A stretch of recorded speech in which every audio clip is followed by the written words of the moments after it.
Hey guys, how's it going? Dave here with a part 3 video of the shop cabinet build as part of my mitresawstation project that I'm going to be building in my garage. It's going to go on the wall right behind me. These cabinets are going to get mounted on top of that wall right behind me. So I'm eager to get this done and get these things installed on the wall. Today's assembly day. We're going to use pocket hole joinery. This is super simple to do. It's very easy. Anybody can do it. I've got some clamps, a drill driver, some Kreg pocket hole screws, and that's pretty much all you need. The first thing I got going on is I've got one of my sides clamped down to my table. So I'll show you how we're going to put the top and bottom on, and then eventually the back, and we'll get right to it. All right, guys, so we're at our workbench here, and we're going to attach the bottom to one of the sides. Now, if you remember in the last video, I made a little arrow mark at the bottom of my side so I knew how much to measure up for the shelf pins. Well, I'm going to orient that with this piece here, and I just wrote bottom here in a pencil so that I know when this goes on, it's going to cover up that little arrow. I know which this is the top or bottom side of the cabinet. So orienting my edge banding, making sure that that's on correctly, I'm just going to flush up one corner. Right? Once I get it nice and flush, I'm going to grab, this is a right angle clamp from Kreg, put that in one of the pocket holes and clamp it down, and that's going to hold the piece for now.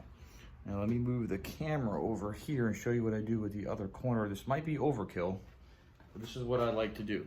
I like to use a little square, wedge that in the corner, and clamp this down, because anybody that's used pocket hole screws knows that when you apply the pocket or attach the pocket hole screw from the outside here, this piece can walk on you a little bit, and it can move, you know, 32nd of an inch, 16th of an inch, whatever.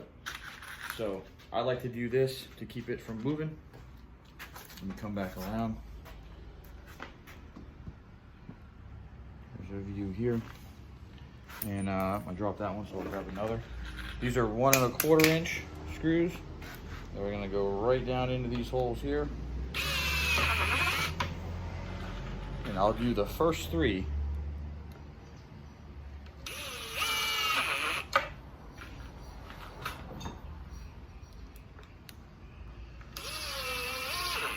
All right, I'll leave the 4th one off, because what I'm going to do is remove my right angle clamp, remove this, I'm going to put it over here now, and what this will do is flush up this side so that when I put the last pocket hole screw in, I know that this is going to be a flush edge and a perfect joint all the way around. Perfect. Okay, so let me show you how I do the other side, and we'll be right back. Basically, I've got the top and the bottom installed already. They're done the same way. So now I flipped it over on its back, so the edge banding is on the top here. So here's my other side. As you can see, the edge banding is right there inside shelf pins, and I've oriented the bottom arrow with the bottom of the cabinet. So I'm just going to slide this in and flush it up with my, this would be the top. And what I like to do here, just to give myself enough room, what I like to do are 2 things. One, for the bottom, I go ahead and I use my right angle clamp, right? Boom, that's in place. But for the top, I use a 90-degree right angle clamp, which is also by Kreg. And these are great because they're self-adjusting. So I'll line that up, clamp it down, and it holds it in perfect. And there's even spots on the side so you can access the pocket holes. So with that in place, all I got to do is drive home my screws.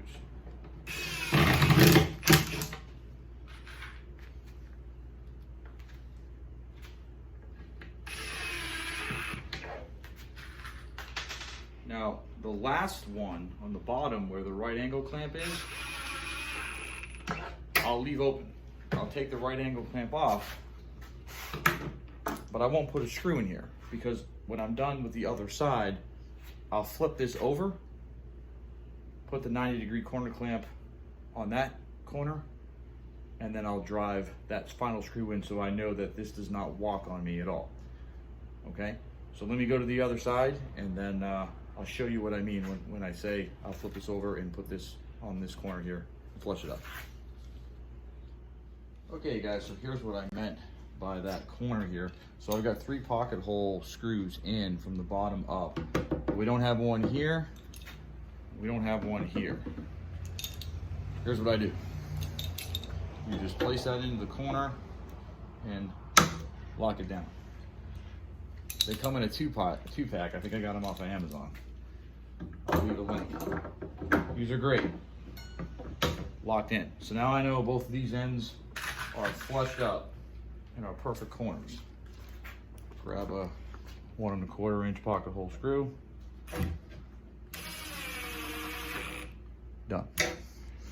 So I'll go to the other side, connect that last screw and or make that last joinery, and then I'll finish the rest of the carcasses off video so I don't bore you, and then we'll come back and I'll show you how we install the backs.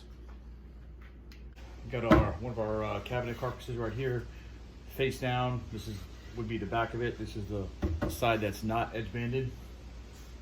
1/4 inch, 31 by 25. I'm gonna make this super simple. I'm just gonna flush it up best I can. I can already feel that this cabinet carcass is just a little out of square. It's not bad though. And what I'm gonna do is just tack this on with some brad nails. And then later on, what I can do is come back with a flush cut router bit, and I can make this all nice and smooth. So I'm just gonna tack this guy on.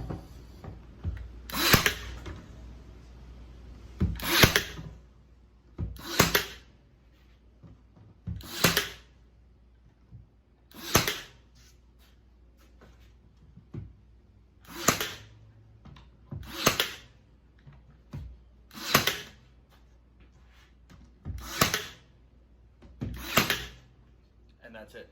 I'm not going to put any glue or anything on this. There's going to be a French cleat here and a spacer cleat here. So that's going to actually be screwed through the back into the side and the top and bottom 3/4 inch plywood. So it's definitely not going to go anywhere. I think it looks pretty good. So I'll go ahead and finish up the rest of the carcasses, and then we'll move on to the French cleat system. Hey guys, check it out. If you don't have one of these are an awesome tool. It's a Ryobi trim router. They make a lot of different types of trim route. Different brands make different trim routers, but I love this one. Battery just loads in from the top. It's part of their 18-volt 1+ system. But this is great for trimming little projects like this. You don't need to pull out your big router. So I'm just gonna show you real quick how this works. On and off switch here, grip here. We'll just go around any edge that we feel is a little wider. This is pretty flush, but the back might be a little off, so check it out.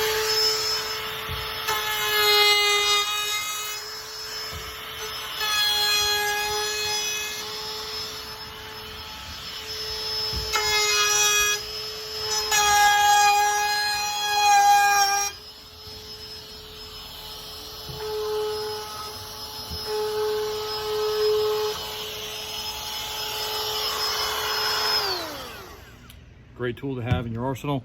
It's a lot easier than getting out that big router, and really trimmed up the backs nice and flush now. So I'll finish flushing up all the rest of them. I think there was one more that needed to be just trimmed, and then we'll get started on that French cleat. All right guys, I think this is a good point to end this video. We were able to get all of the cabinets completely assembled using pocket hole joinery, get the backs on. They look good. They're just ready to go on the wall and for me to start putting a bunch of stuff in them. So that'll end part 3. Part 4 coming out soon. That's going to be the whole cleat system and getting these things mounted. And then we'll be good to go from there. We'll start on the miter saw station that's going to go underneath. So thanks for watching. Hope you're enjoying these couple of videos. I hope you get something out of it. And leave any comments, likes, dislikes, whatever. I like reading it. So Thanks for watching. Stay tuned for the next part.